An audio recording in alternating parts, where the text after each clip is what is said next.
I found that me being a black man and me being from where I'm from, let me not say black man because to be honest with you, I kind of hate that.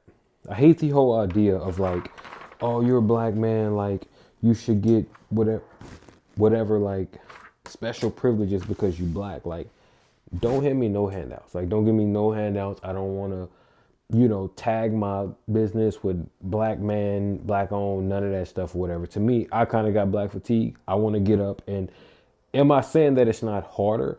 No, it's definitely a little harder for me to do whatever I do, but I'm starting to learn that it's not simply because of my race that it's harder. There are other factors in it too. So, like the other factors in it being harder for us to come up, and us not being black, but us that come from low poverty, us that come from families that don't have financial maturity or good relationships or who know how to communicate well. Like there's so many other factors that give us a disadvantage.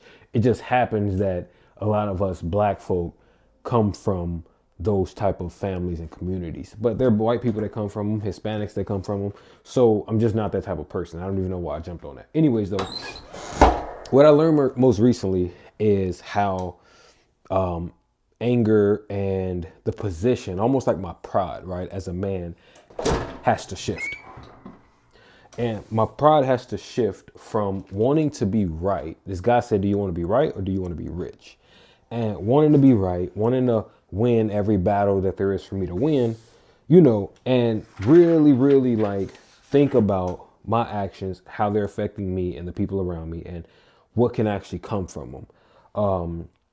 And just, I mean, everything. I think about like I got family members that have mouths that literally have put us in more trouble than it's freed us because I need to get the last word or because I need to say this thing or do this or whatever. I see it in my relationship with Beck. Me and Beck are having a conversation. She clearly comes from a different background. She knows how to communicate. She's very well spoken. She understands her emotions. She understands those. I always tell her that, I don't know about y'all, but I find that when I'm around people that didn't grow up the way I grew up, I see them get angry at each other and then they get angry and they kind of let it go. They go back to being friends. It's like, let me say what I need to say, get it off my chest. And then, like this, we can scratch this and just kind of keep moving. Unfortunately, I don't really have that because I'm thinking like, I gotta beat your ass or we gotta fight or something's gotta happen or whatever, when it's just like, no, I'm just angry. I just want to express this emotion, which is just another emotion. And, once that's done, I still love you. We can still keep moving. We can still be adults. And I find that that's going to allow us to go a lot further. It also is going to stop us from doing the thing where we are doing like way, way too much. A lot of us get too high on certain emotions. I know I do. I get way too high. So like when I'm angry, I react a ridiculous amount, or I stop doing everything that I'm supposed to be doing. And when I'm happy, I get too excited and I start over promising things. But if we could have a little more understanding and attachment to our emotions, I think things will change. Again, I'm not pointing no fingers. I'm not saying this and that. And I'm not saying that life ain't harder for certain groups of people or whatever. All I'm saying is that there are more factors. And I'm learning on my journey that some of these things are huge factors, and I'm starting to really dig into like, which I hope y'all can do the same thing. It's like, I'm starting to really dig into like the importance of like, understanding that there are very much like immeasurable, like unmeasurable, like important differences and things that we must like do and change and transition in order for us to actually reach a destination that we're trying to reach.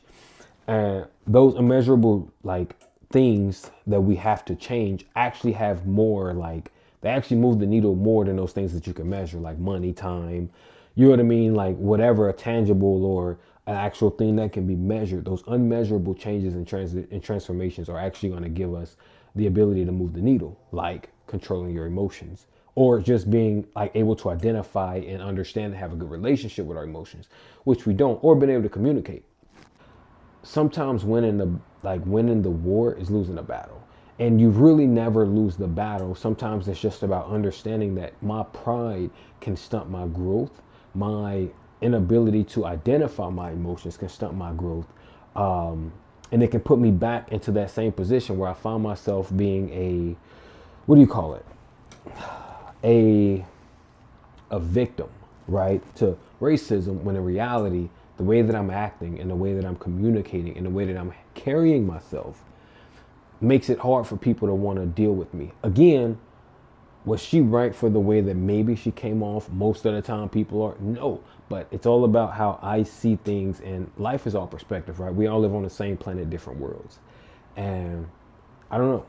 That's been my experience, and that's what I want to share today. I hope that y'all can pull something out of that. Like I said, it's not about racism is now real. It's not about like being a black man ain't harder and da da da. I'm just saying that there are other key differences, and maybe until we check off every single box and transform ourselves and work on ourselves as much as we can and start to change the way that we view things and what we see and what we don't see. Maybe once we do all of that, we can look and say everything that's not happening in my life is because of racism. Until then, I think that we can take a lot more accountability. And the shit is that sound, I genuinely think that that's a lot more powerful and freeing. Y'all have a good day.